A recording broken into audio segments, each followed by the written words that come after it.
જો કોઈ પણ સાનિધ્યના અંદર ના ગયા અને જો ઘેર બેઠા પણ માતાજીની બાધા રાખી હોય તો પણ સંતાન પ્રાપ્તિ થશે।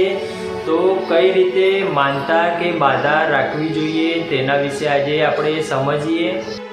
વિડીયો જોયા પછી જો તમને માનતા કે બાધા રાખવાનું મન થતું હોય તો અવશ્ય રાખજો, પણ વિડીયોને સંપૂર્ણપણે જોજો।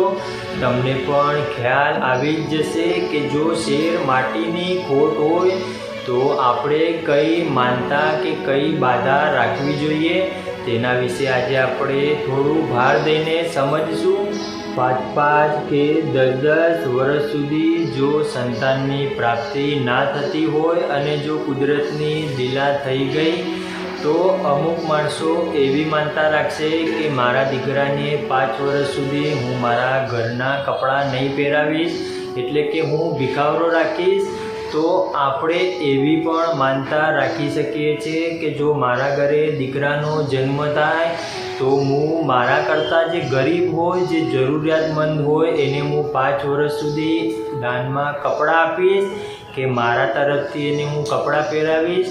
જો આવી માનતા રાખી હોય તો પણ ભગવાન રાજી થાય, પણ આપણે માનતા કે બાધા હજી સુધી કઈ રીતે રાખવી તેના વિશે ખબર જ નથી। એટલા પીર કર્યા છતાં પણ સંતાન પ્રાપ્તિ નથી થતી। કેટલાક મંત્ર, દોરા, ધાગા, વાળણ, તોરણ બધું જ કર્યું છતાં પણ સંતાનની પ્રાપ્તિ નથી થતી। તો આપણે સમજી શકીએ કે કોઈ આપણા કર્માધીન આપણને ભગવાન ભોગવવાનો આધીન આપણને કાંઈ વસ્તુ ભોગવવાની હોય તો એ આપણને ભોગવ્યા વગર છૂટકો જ નથી। છતાં પણ ભગવાનના જો આશીર્વાદ હોય તો એકે સેકન્ડે તમારું જીવન બદલાઈ શકે છે। આપણે જાણી શકીએ કે જો શેર માટીની ખોટ હોય તો મારી વાલી બહેનોને કેટલાકના મેણાટોણા સાંભળીને એમનું જીવન પણ ટૂંકાવ્યું છે। એવા કેટલાય દાખલા તમે પણ સાંભળ્યા છે, તમે તમારી આંખે જોયા પણ હશે। તો આપણે એવું જાણીએ કે આપણે જ્યારે કોઈ ભુવાજીના સાનિધ્યના અંદર કે કોઈ માતાજીના સાનિધ્યના અંદર જતા હોય ત્યારે આપણે ભુવાજીને કે માતાજીને એવું કહેતા હોય કે મારા ઘરે જો દીકરાનો જન્મ થશે ત્યાં સુધી હું દાઢી નહીં કરાવું, જ્યાં સુધી મારા ઘરે દીકરાનો જન્મ નહીં થાય ત્યાં સુધી હું ચપ્પલ નહીં પહેરું। તો મિત્રો, આમાં ભગવાનને એક પણ રૂપિયાનો ફાયદો નથી। આપણે એવી માનતા કે એવી બાધા રાખવી જોઈએ કે ભગવાનને પણ રાજી રહે, ભગવાન પણ રાજીના રેડ થઈને આશીર્વાદ સામેથી આપે। મેં પહેલાં પણ કીધું હતું કે આશીર્વાદ માગવાના ના હોય, આશીર્વાદ તો એના મેળે જ મળી જાય।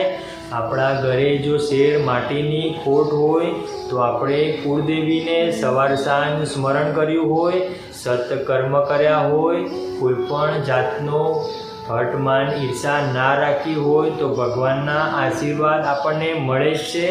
કેટલાક લોકોને એવા પણ જોયા છે જે એક પણ સાનિધ્યમાં નથી જતા છતાં આજે લીલા લહેરથી જીવશે અને માતાજી એમના તમામ સપના પૂરા પણ કરે છે।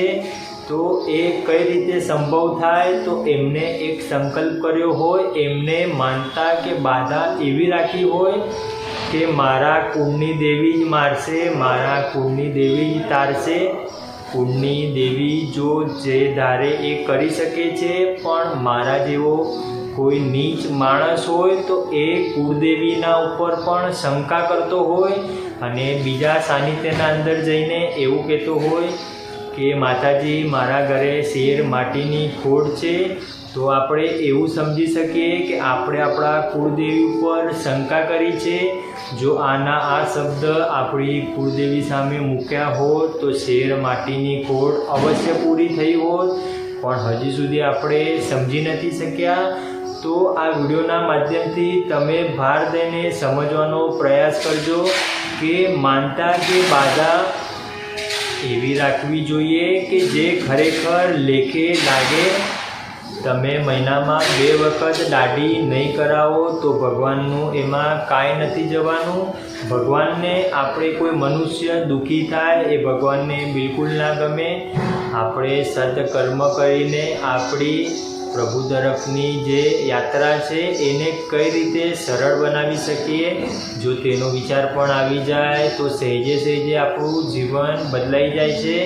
જો તમે અમારી ચેનલમાં નવા હોય તો ચેનલને સબસ્ક્રાઈબ કરી વિડીયોને લાઈક કરવાનું ના ભૂલતા. ત્યાં સુધી જય માતાજી મિત્રો, રાજી રહેજો.